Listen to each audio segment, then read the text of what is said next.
We are starting a new phenomena of the light, that is refraction. There may be different mediums in which light has to pass. It has to move. Like if I am walking here, the medium around me is air. Suppose I enter a water tank and move in that.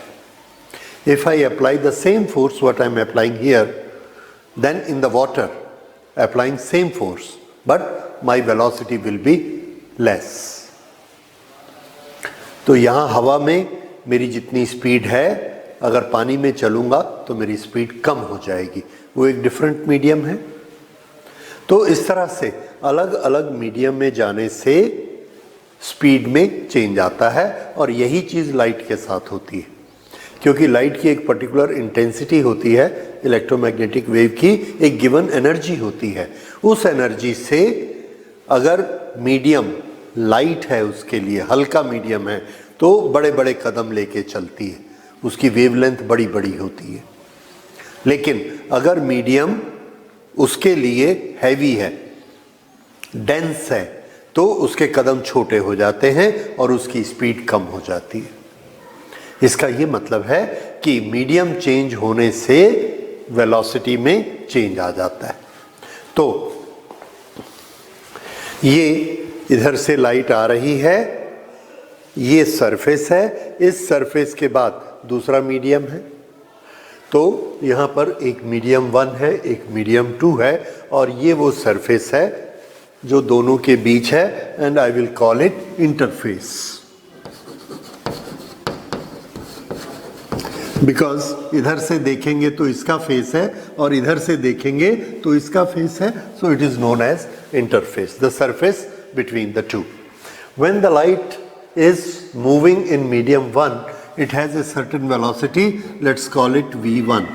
और जब ये medium 2 में जाती है तो इसकी velocity हो जाती है v2.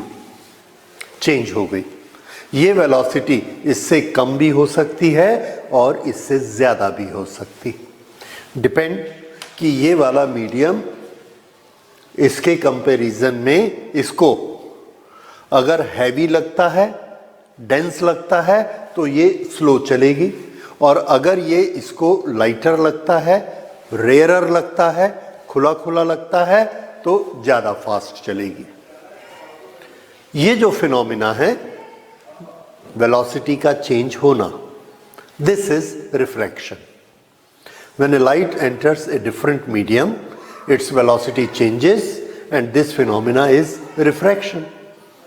अब कितनी वेलोसिटी चेंज होगी वो इस पे डिपेंड करता है कि ये मीडियम इससे कितना ज़्यादा भारी यानी डेंस है या कितना ज़्यादा हल्का, दैट इज रेयरर है.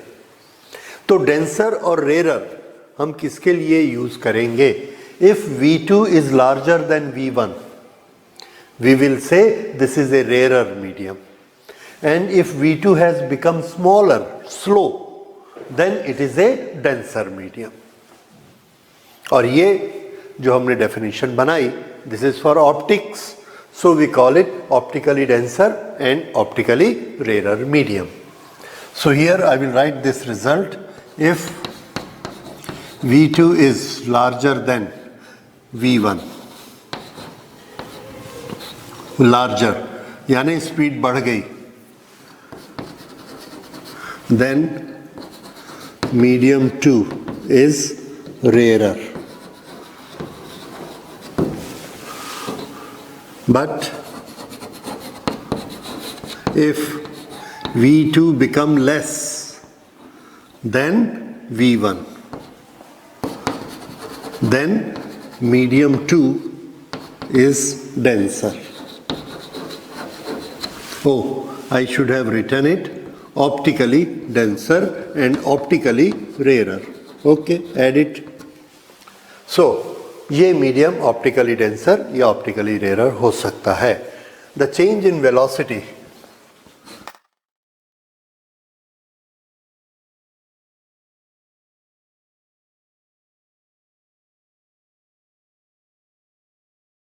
This phenomena of change in velocity is called refraction. Now there is another effect of refraction. ये तो आप समझ गए, अगर ये रिफ्रैक्शन है तो ये रिफ्रैक्शन कम हो रहा है, ज़्यादा हो रहा है, can we measure it? Physics में हम हर फिनोमिना को, हर क्वांटिटी को मेजर करने की कोशिश करते हैं, नंबर्स में, मैथमेटिक्स में। तो ये रिफ्रैक्शन कम है, ज़्यादा है, इसको हम किस तरह से मेजर करेंगे? डेंसिटी से मेजर नहीं कर सकते, वेलोसिटी से मेजर कर सकते। सो रिफ्रैक्शन को किस तरह से नापना है? तो इसका एक इंडेक्स हमने बनाया और उसे हम क्या कहेंगे? Refraction index. जितना ज़्यादा चेंज होगा उतना रिफ्रैक्शन इंडेक्स ज़्यादा होगा। और चेंज हमको कैसे पता चलेगा? दैट विल बी, इसकी पहले की वेलोसिटी क्या थी? Velocity in medium 1, right, v1 divided by velocity in medium 2। अब ये जो है, ये रिफ्रैक्टिव इंडेक्स किसका है? मीडियम 1 का है या मीडियम 2 का है? और इसके लिए थंब रूल याद रखिए, कभी गलती नहीं होनी चाहिए। रिफ्रैक्टिव इंडेक्स उसका होता है जो एक्ट कर रहा है, एक्शन कर रहा है। ये रे ऐसे जा रही थी v1 में, इसने एक्ट किया और इसको स्लो कर दिया। तो स्लो करने का एक्शन, रिफ्रैक्शन किसने किया? नंबर 2 ने। इसलिए ये इंडेक्स किसका है? रिफ्रैक्शन का है। कम करने की ताकत को क्या कहते हैं? Refractive index. अगर रिफ्रैक्टिव इंडेक्स 5 है तो ये इसको 5 टाइम्स कम कर देगा, और अगर रिफ्रैक्टिव इंडेक्स 2 है तो ये इसको 2 टाइम्स लेस कर देगा। That is refractive index. Okay, तो ये रिफ्रैक्टिव इंडेक्स किसका है? I will correct it, refraction नहीं, refractive. Refractive index of medium 2 with respect to medium 1। ये दोनों चीजें हमें मेंशन करनी है कि इसने जो स्पीड कम की वो इस मीडियम के रिस्पेक्ट में की। इसकी जगह कोई और मीडियम होता तो उतना कम नहीं कर पाता, इसकी जगह और कोई मीडियम होता तो हो सकता है यहां स्पीड बढ़ जाती। डिपेंड्स। अभी जैसे ये एयर है और ये वाटर है, तो एयर से वाटर में लाइट जाती है, उसकी स्पीड कम हो जाती है। पर सपोज ये लाइट, ये वाला मीडियम ग्लास है और ग्लास वाटर से भी ज़्यादा हैवी है, तो ग्लास में जो V1 होगा उससे जब वाटर का V2 बनेगा तो और ज़्यादा रहेगा, तो उसमें रिफ्रैक्टिव इंडेक्स हमारा लेस देन 1 आ जाएगा, और एयर टू वाटर में रिफ्रैक्टिव इंडेक्स मोर देन 1 आ जाएगा। तो सबसे ज़्यादा स्पीड एयर में और फ्री स्पेस में होती है, सबसे ज़्यादा। इसका मतलब है कोई भी मीडियम होगा उसमें स्पीड कम होगी, और अगर ये ज़्यादा और ये कम है तो ये फ्रैक्शन मोर देन 1 होगा।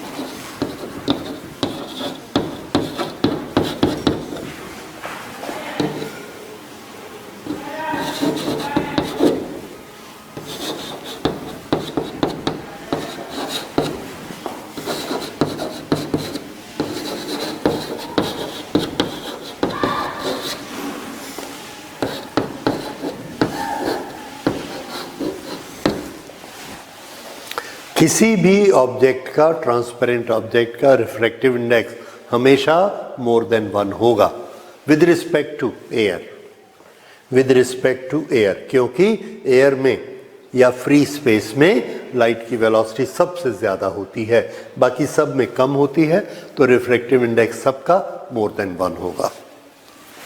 ये कुछ फैक्ट्स हमारे आए। तो ये है रिफ्रैक्टिव इंडेक्स। फिर से velocity in medium 1, velocity in medium 2 is known as refractive index of medium 2 with respect to medium 1, right. ये रिफ्रैक्टिव इंडेक्स हो गया। अब अगर हम किसी ऑब्जेक्ट का refractive index with reference to free space या विद रिस्पेक्ट टू एयर निकालते हैं, तो अगर हम कुछ भी नहीं बोलेंगे, if I say the refractive index of glass is 3/2, that is 1.5, तो इसका मतलब क्या लेना है? It is with reference to free space, क्योंकि मैंने कुछ भी रेफर नहीं किया। और अगर मीडियम 1 कुछ और है, then I will refer it.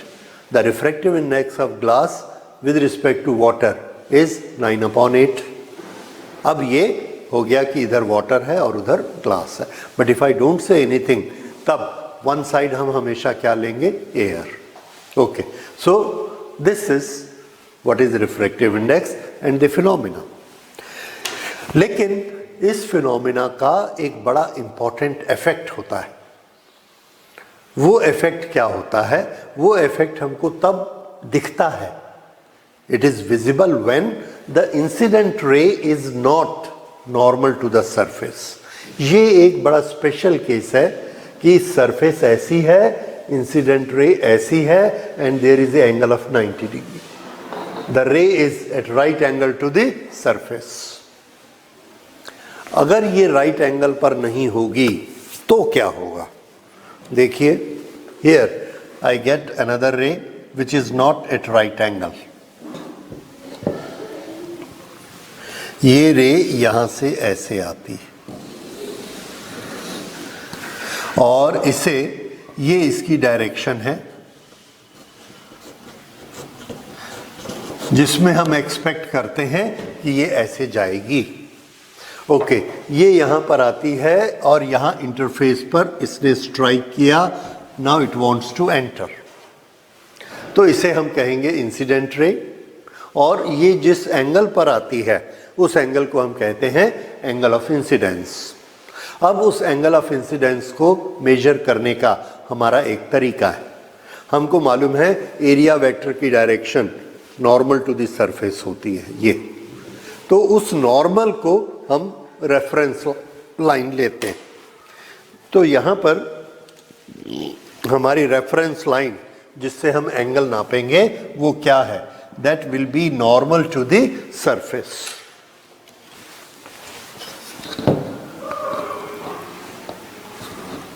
ये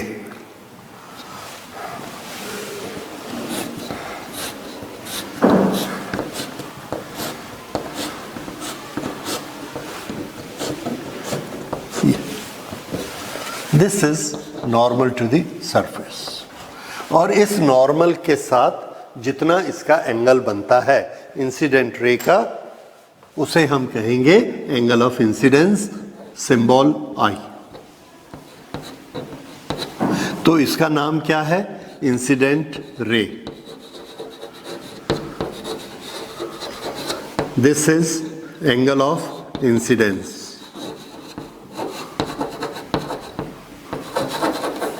angle of incidence, incident ray. Okay, ये आ गया आई।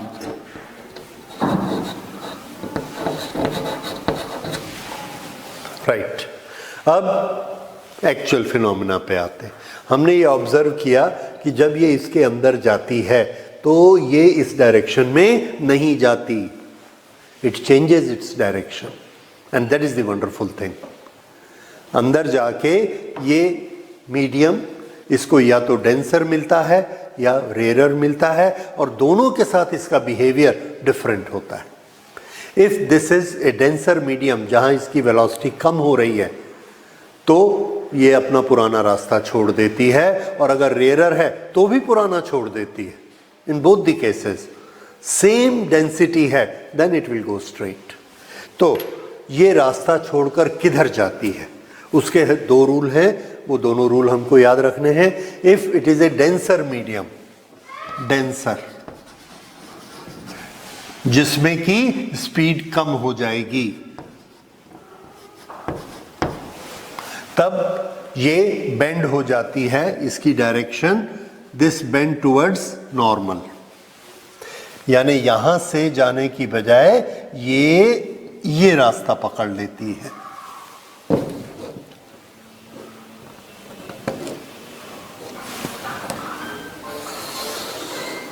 Yes, it goes by this way. तो अपने पुराने रास्ते से ये डेविएट हो गई।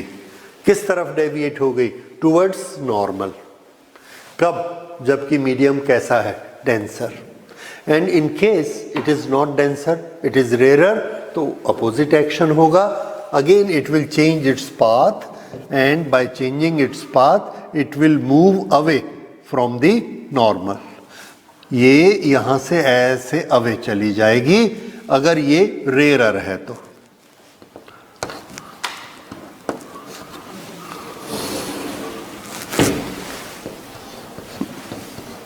ये कब होगा? when this medium is rarer, that is V2 is more than V1।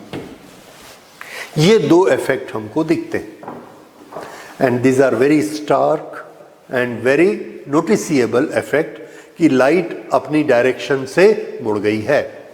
यहां से अगर हम इसको देखेंगे, यहां पर आईज लगाकर हमने देखा तो हमको ऑब्जेक्ट कहां दिखेगा? यहां पर, इसकी लाइन में।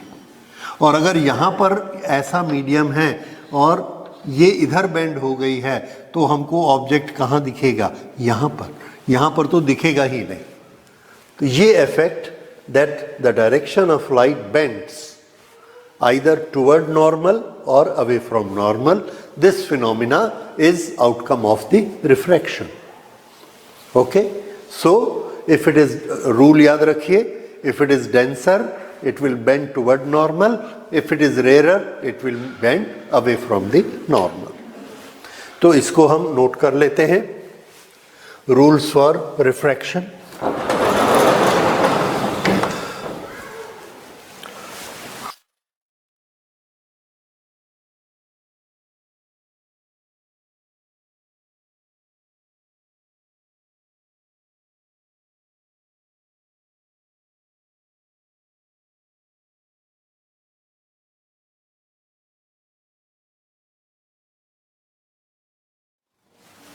ये हमने इसके नियम याद कर लिए रिफ्रैक्शन के। अब फिर से इस पे आते डायग्राम पर। ये वाला एंगल, एंगल ऑफ इंसिडेंस है। हमने डेंसर वाला केस लिया, ये केस। तो ये रे इसके अंदर है, नॉर्मल के साथ इसका ये जो एंगल बनता है इसको हम कहेंगे एंगल ऑफ रिफ्रैक्शन, आर। तो इसका नाम एंगल ऑफ रिफ्रैक्शन, ये। तो देखिए सरफेस के साथ नहीं, नॉर्मल के साथ जो एंगल बनेगा that will be known as angle of refraction. पुराना जो रास्ता था उस रास्ते से ये इतना मुड़ गई, ये भी तो एक एंगल है कि कितना मुड़ी, इसको हम कहते हैं डेविएशन। इतना डेविएट होती है और नॉर्मल के साथ जो एंगल बनता है उसको क्या कहते हैं? Angle of refraction. तो ये नाम याद रखिए। अब यहां पर आई और यहां पर आर, ये कितना मुड़ेगी ये इस पे डिपेंड करता है कि ये मीडियम कैसा है। इसके बारे में हमने एक नियम देखा, इसमें और इसमें जो वेलोसिटी का रिलेशन है वो एक कांस्टेंट रिलेशन है। अब हम ये देखते हैं कि ये जो हमारा इंटरफेस है, इंटरफेस के इधर मीडियम 2 है, इधर मीडियम 1 है।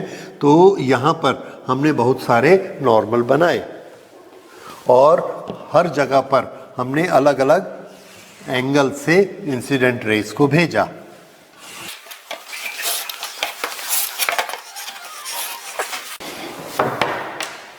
तो यहाँ पर जब हमने इंसिडेंट रेज को भेजा तो देखिए ये छोटा सा एंगल ऑफ इंसिडेंस है और ये इसका एंगल ऑफ रिफ्रैक्शन है।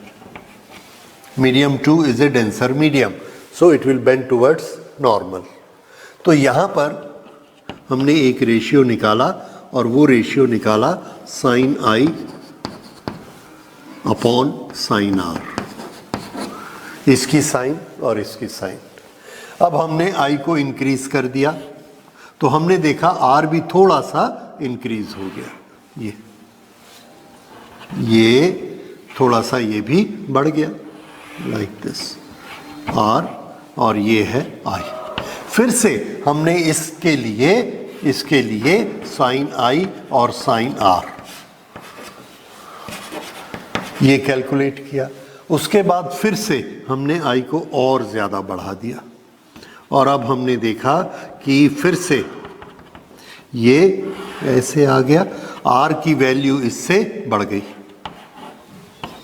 फिर से हमने कैलकुलेट किया sine I upon sine R, और यहाँ पर ये इतना ज़्यादा हमने आई कर दिया और आर भी बढ़ गया। फिर से इसके लिए भी हमने साइन आई और साइन आर निकाला। यहाँ पर पहली बार जो हमको वैल्यू मिली थी, it has got certain numerical value. Suppose that value comes out to be 3/2. तो हम क्या देखते हैं कि दूसरी बार जब हम sine I upon sine R करते हैं तो ये भी 3/2। हर केस में ये सेम वैल्यू आती है sine I upon sine R, और हम क्या नहीं बदल रहे हैं? तो आंसर है हम इस मीडियम की जोड़ी को नहीं बदल रहे। सेम मीडियम है, हम सिर्फ आई बदलते जा रहे हैं और उसके साथ में आर भी बदलते जा रहा है, मीडियम नहीं चेंज हो रहा। तो इसको देखकर एक लॉ बनाया और ये लॉ कहलाता है laws of refraction.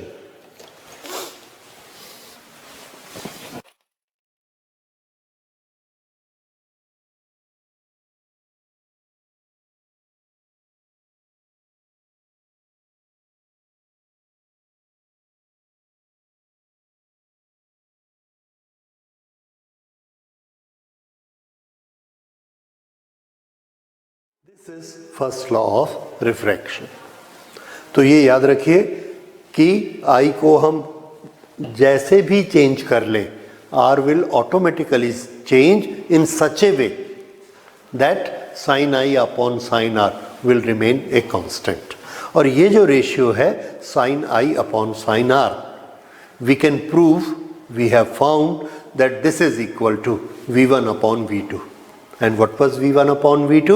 That was refractive index.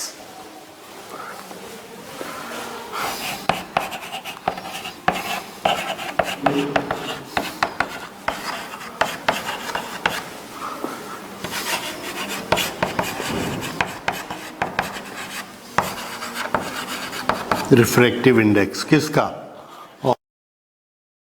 Of medium 2 with respect to medium 1. So sin I upon sin R is refractive index.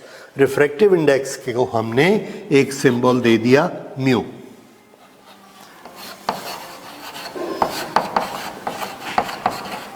refractive index। अब ये म्यू किसका है? ये मीडियम नंबर 2 का विद रिस्पेक्ट टू मीडियम 1 है। तो ये 2 और 1 हम कैसे लिखेंगे उसका तरीका समझिए। यहाँ पर जहाँ हम म्यू लिखते हैं, यहाँ पर ये दोनों नंबर लिखे जाते हैं। इसके बहुत से तरीके हैं लिखने के। एक तरीका है म्यू 2 1। पहले हमेशा वो नंबर लिखा जाएगा जो मोड़ने का काम करता है। तो मोड़ने का काम मीडियम 2 कर रहा है, तो वो पहले किसके रिस्पेक्ट में? 1 के रिस्पेक्ट में। तो इंसिडेंट रे इसमें होती है, रिफ्रैक्टेड रे इसमें होती है। This is mu 2 1। कई राइटर इसको इस तरह से भी लिखते हैं, 1 से रे चली ट्यूब में आई। कई इसको ऐसा भी लिखते हैं। सो आपको समझना है कि हमेशा इसके साथ जो है वो कौन सा है, वो वाला मीडियम जो बेंड कर रहा है दैट इज मीडियम नंबर 2, और दूसरा जो लिखा है दैट इज मीडियम नंबर 1। ये है रिफ्रैक्टिव इंडेक्स। अब हमको ये मालूम है कि रिफ्रैक्टिव इंडेक्स V1/V2 भी होता है, वही चीज़ ये है। तो बाद में हम इसको प्रूफ भी करेंगे। तो sin I upon sin R is equal to mu is equal to V1/V2। So that also we know now. sin I upon sin R is equal to mu 2 1 is equal to V in medium number 1 divided by V in medium number 2। तो इस तरह से refractive index का introduction है। सो refractive index के दो phenomena हमने क्या देखे? The velocity in different medium change. If it decrease, if it becomes slow, we say the medium is denser, and if it increase, then medium is known as rarer. When the light enters a medium, not normal but making certain angle to the surface, then it changes its direction also due to change in velocity, and that change of direction again depends whether it is denser or rarer. If it is denser, the light will bend toward normal, and if it is rarer, the light will bend away from the normal. ये दोनों cases हमने यहाँ पर देखे हैं। So, the ratio of sine of incidence angle to the ratio to the sine of refraction angle, that is known as refractive index. Velocity in 1 divided by velocity in 2, that is also refractive index, and both are one and the same thing. So this is introduction of refractive index. Now other terms related to refractive index and so many small rules of refractive index that we will study in the next lecture. Thank you.